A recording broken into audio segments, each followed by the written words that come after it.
abet tak warai iki carane sampean syukur. Saiki Abu Jahal ku kafir puluhan tahun, Abu Lahab kafir puluhan tahun.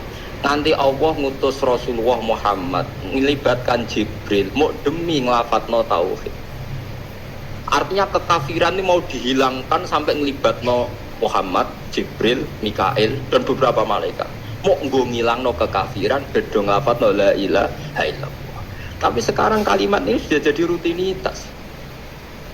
Saiki anak nglafatno la ilaha biasa. Sing ra biasa ku nak nyucup kue di depan umum terus takzim dikongkon nurut.